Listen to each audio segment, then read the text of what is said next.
बाबाजी और हजूर जी की प्यारी संगत जी, राधा स्वामी जी, हमारे चैनल सद्गुरु का ज्ञान में आपका हार्दिक स्वागत है।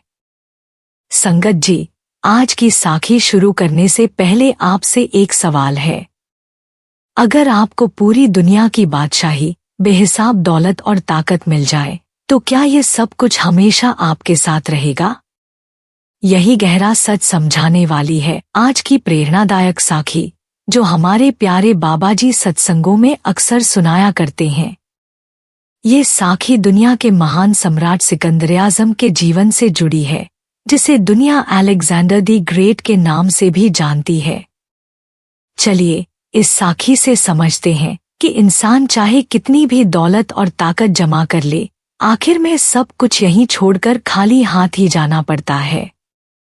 संगत जी, साखी में एक बहुत ही गहरा राज छुपा है, अंत तक जरूर सुनिए। और अगर आपने हमारे चैनल सद्गुरु का ज्ञान को अभी तक सब्सक्राइब नहीं किया है, तो जल्दी से कर लीजिए। संगत जी, कहानी शुरू होती है एक समय से, जब सिकंदर दुनिया को जीतने निकला था। एक के बाद एक देश फतेह करता हुआ अपनी सेना के साथ भारत के उत्तर पश्चिम हिस्सों तक पहुंच गया था। लेकिन जितनी विजय उसने हासिल की थी, उतनी ही उसके मन में अशांति थी। दुनिया का इतना बड़ा सम्राट होने के बावजूद भी उसका मन कभी संतुष्ट नहीं होता था।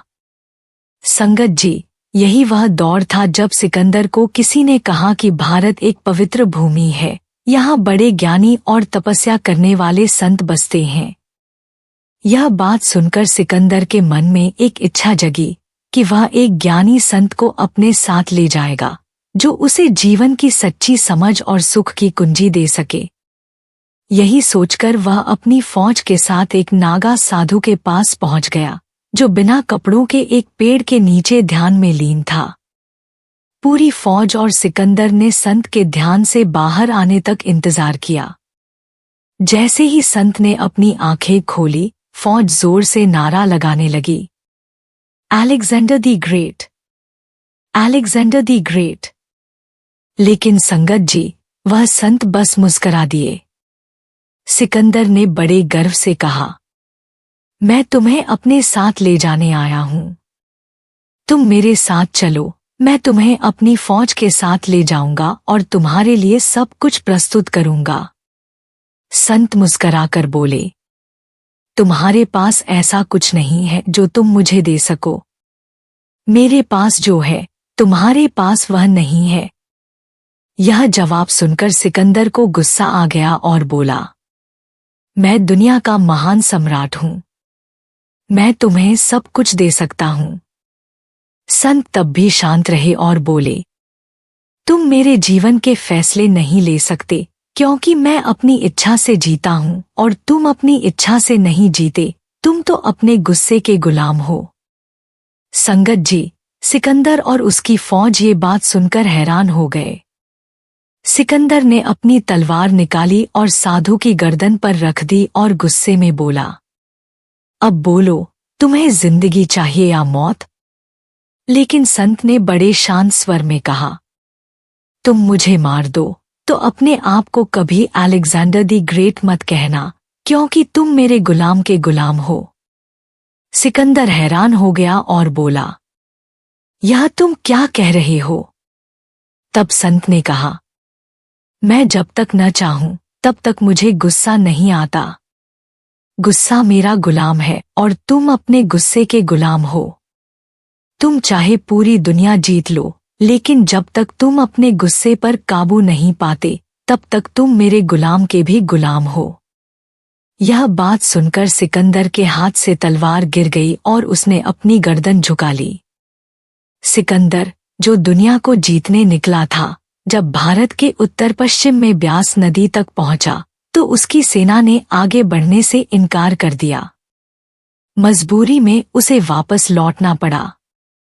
लेकिन संगत जी, जब इंसान हर चीज पा लेता है, तब भी वह एक सवाल से घिरा रहता है, मेरा अंत कब आएगा? सिकंदर ने भी ज्योतिषियों से यही पूछा। वे समझदार थे, उन्होंने सोच विचार कर कहा, बादशाह, आपकी मौत तब होगी जब आसमान सोने का होगा और जमीन लोहे की होगी।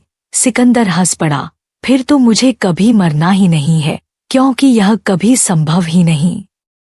लेकिन संगत जी, जो लिखा होता है वह होकर ही रहता है।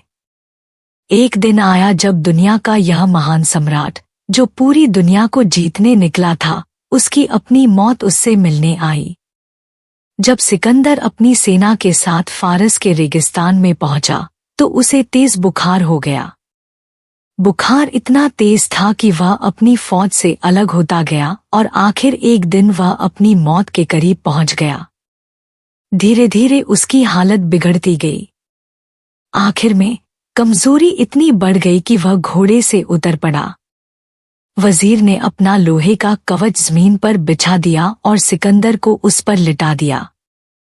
चिलचिलाती धूप थी तो वजीर ने उसकी सोने की ढाल सिर पर रख दी। अब सिकंदर समझ गया, यह जमीन लोहे की है और आसमान सोने का, अब मेरी मौत निश्चित है।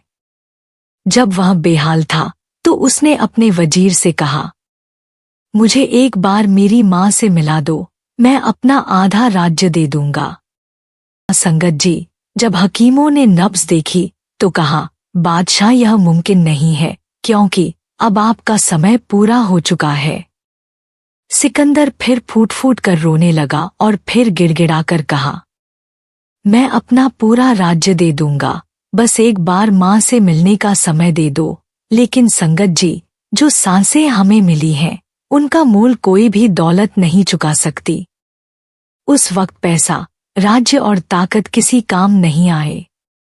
सिकंदर दुनिया को जीत सकता था, लेकिन एक सांस को भी नहीं खरीद सकता था। अंतिम वक्त में उसने अपनी एक इच्छा व्यक्त की, मेरी लाश जब दफनाई जाए तो मेरे दोनों हाथों को कब्र से बाहर निकाल देना, ताकि दुनिया को पता चले कि सिकंदर, जो दुनिया को जीतने निकला था, वह खाली हाथों ही दुनिया से गया है। संगत जी, सोचिए, सिकंदर महान, जिसने आधी दुनिया जीत ली थी, वह भी एक सांस के लिए रो रहा था। हमें यह समझना होगा कि यह जीवन बहुत कीमती है। हम इसे फालतू की बातों में, झगड़ों में और मोहमाया में गवा देते हैं। लेकिन जब अंतिम समय आता है तो कोई भी चीज हमें नहीं बचा सकती। इसलिए जब तक समय है तब तक परमात्मा की याद में जिए, नाम सिमरन करें और असली मंजिल की ओर बढ़ें। संगत जी, जब तक हमारा अहंकार बना रहेगा तब तक परमात्मा हमसे दूर रहेगा। लेकिन जैसे ही हम अपने अहंकार को मिटा देंगे, सच्चे सद्गुरु की कृपा से मालिक का दर्शन प्राप्त होगा। संगत जी, इस साखी में बाबा जी हमेशा एक गहरी सीख देते हैं कि अगर इंसान अपने गुस्से पर काबू पा ले, अपनी इच्छाओं का दास न बने और अपने जीवन का सही उपयोग करे, तभी वह सच में महान होता है। हम दुनिया के सारे सुख, धन और दौलत जीत भी लें, लेकिन अगर हमने अपने मन को नहीं जीता तो हमने कुछ भी नहीं जीता। बाबा जी अक्सर फरमाते हैं, जिसने मन जीत लिया उसने सब कुछ जीत लिया और जिसने मन हारा उसने सब कुछ हारा। संगत जी, हम सबको ये समझना होगा कि जिंदगी का असली सुख बाबा जी की शरण में है, नाम सिमरन में है और अपने मन को वश में करने में है। जैसे संत दादू दयाल जी ने फरमाया है, मेरे आगे मैं खड़ा, ताथे रहा लुकाई, दादू प्रगट पीव है, जे ये आपा जाई। संगत जी, बाबा जी का यह उपदेश जीवन के सबसे महत्वपूर्ण सत्य को उजागर करता है, नाम की कमाई ही साथ जाएगी। यह एक गहरा और सच्चा मार्गदर्शन है जो हमें यह समझाता है कि इस संसार में हम जो भी धन, दौलत, नाम और शोहरत हासिल करते हैं वे सब अस्थायी हैं। कोई भी व्यक्ति चाहे जितना भी सफल हो, आखिरकार उसे इस दुनिया से खाली हाथ ही जाना होता है। लेकिन जो नाम प्रभु का लिया है वही जीवन में साथ रहता है, वही सच्चा धरोहर बनता है। जब हम यह समझ जाते हैं तो हमें अपनी प्राथमिकताएं और जीवन का उद्देश्य बिल्कुल स्पष्ट हो जाता है। यह जीवन परमात्मा से मिलने के लिए मिला है, न कि केवल सांसारिक चीजों को अर्जित करने के लिए। आज की दुनिया में लोग केवल अपनी भौतिक इच्छाओं को पूरा करने में ही लगे रहते हैं। वे समझते हैं कि यदि उनके पास धन, प्रतिष्ठा और सफलता होगी तो वे खुश रहेंगे। लेकिन सच्चाई यह है कि यह सब अस्थायी है।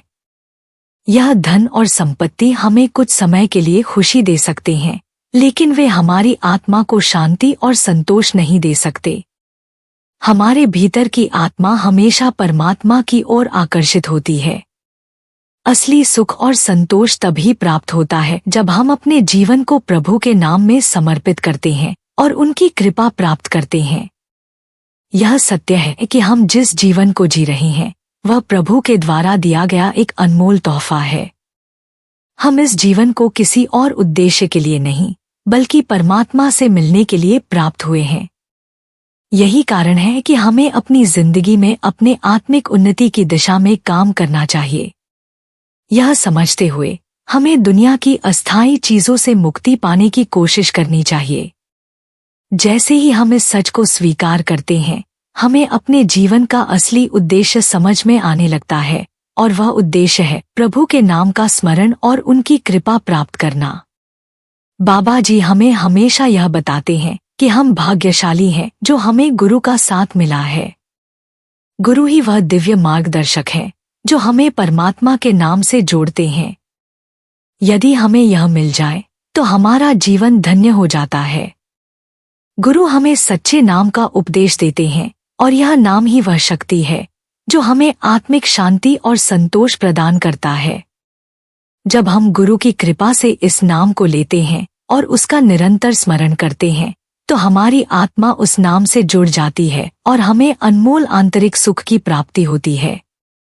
आध्यात्मिक जीवन में इस नाम की शक्ति का अनुभव करना एक अद्भुत अनुभव है। इस दुनिया में हम जो भी भौतिक सुख प्राप्त करते हैं वे केवल क्षणिक होते हैं, लेकिन जब हम प्रभु के नाम में आत्ममग्न होते हैं तब हम उस दिव्य आनंद का अनुभव करते हैं जो किसी भी भौतिक सुख से कहीं अधिक है। इस अनुभव की तुलना हम किसी भी अन्य उपलब्धि या खुशी से नहीं कर सकते।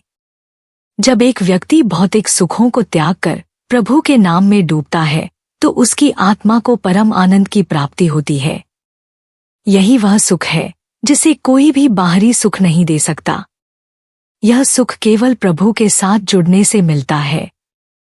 बाबा जी हमें यह भी सिखाते हैं कि भजन और सुमिरन से हम अपनी मानसिक स्थिति को नियंत्रित कर सकते हैं। इस जीवन में बहुत सी चीजें हमें ध्यान भंग कर सकती हैं, जैसे शरीर की इच्छाएं, सांसारिक समस्याएं और तनाव। लेकिन जब हम नियमित रूप से भजन करते हैं और ध्यान लगाते हैं तो हम अपनी मानसिक स्थिति को स्थिर कर सकते हैं और एकाग्रता प्राप्त कर सकते हैं। यह एकाग्रता हमें भगवान के नाम से जोड़ने में मदद करती है और हमारे मन में शांति लाती है। हम जितनी बार और जितना सच्चे मन से भगवान का स्मरण करते हैं उतनी ही हमारी एकाग्रता बढ़ती जाती है और हम उस दिव्य शक्ति से जुड़ते जाते हैं। इसके साथ ही गुरु हमें यह भी बताते हैं कि यदि हम अपने जीवन में सच्चे प्रेम और समर्पण के साथ भजन करते हैं तो हमारी आत्मा परमात्मा से जुड़ सकती है। भजन का प्रभाव केवल तभी होता है जब वह प्रेम और श्रद्धा से किया जाता है। जब हम प्रभु के प्रति अपने दिल में प्रेम महसूस करते हैं तब हमारा भजन सच्चा और प्रभावी होता है। गुरु की कृपा का महत्व अत्यधिक है, क्योंकि बिना गुरु की कृपा के हम परमात्मा तक नहीं पहुंच सकते। गुरु हमें वह मार्ग दिखाते हैं जिस पर चलकर हम परमात्मा से जुड़ सकते हैं। गुरु कहते हैं, जब तुम सच्चे दिल से भजन करते हो, जब तुम्हारा ध्यान केवल प्रभु के नाम पर होता है, तो तुम उस दिव्य शक्ति से जुड़ जाते हो जो इस सृष्टि की रचना का आधार है। यह शुद्ध शब्द धुन हमें उस दिव्य शक्ति से जोड़ता है जो हमारे जीवन का असली स्रोत है। हम उस शक्ति से जुड़कर आत्मिक शांति और संतोष का अनुभव करते हैं। इसलिए संगत जी, हमें हर रोज सच्चे दिल से भजन और सुमिरन करना चाहिए। हमें यह समझना चाहिए कि हमारे जीवन का असली उद्देश्य प्रभु से मिलना और उनके नाम में समर्पित होना है। संसार की सभी चीजें अस्थायी हैं, लेकिन प्रभु का नाम स्थायी और अमूल्य है। जो इस नाम को कमाता है वही असली सफलता प्राप्त करता है। और जब हम इस नाम को अपने जीवन में उतारते हैं तो हमारी आत्मा को परम आनंद और शांति मिलती है। संगत जी, चाहे हम किसी भी स्थिति में हों, चाहे हम राजा हों या रंक, हमें यह याद रखना चाहिए कि इस संसार में सभी को एक दिन खाली हाथ ही जाना है। लेकिन जो प्रभु का नाम लेकर उनके रास्ते पर चलते हैं, वही सच्चे रूप से इस जीवन को सफल बना पाते हैं। इसलिए हमें हर दिन नियम से भजन और सुमिरन करना चाहिए, ताकि हम अपने जीवन को प्रभु के नाम में समर्पित कर सकें और उनकी कृपा से आत्मिक उन्नति प्राप्त कर सकें। यही जीवन का असली उद्देश्य है और यही वह मार्ग है जो हमें प्रभु के साथ पुनः मिलाने का रास्ता दिखाता है। आइए संगत जी, हम सब भी अपने जीवन में अपनी इच्छाओं और गुस्से पर काबू पाने का प्रयास करें और बाबा जी की शरण में अपनी जिंदगी का सही उपयोग करें।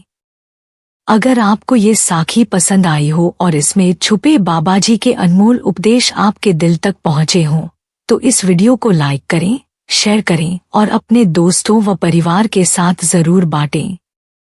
ऐसी ही और भी प्यारी प्यारी साखियां और हमारे प्यारे बाबा जी के अनमोल वचन सुनने के लिए सद्गुरु का ज्ञान चैनल को सब्सक्राइब करें और घंटी के निशान को दबाना ना भूलें, ताकि हर नई वीडियो की जानकारी सबसे पहले आप तक पहुंचे।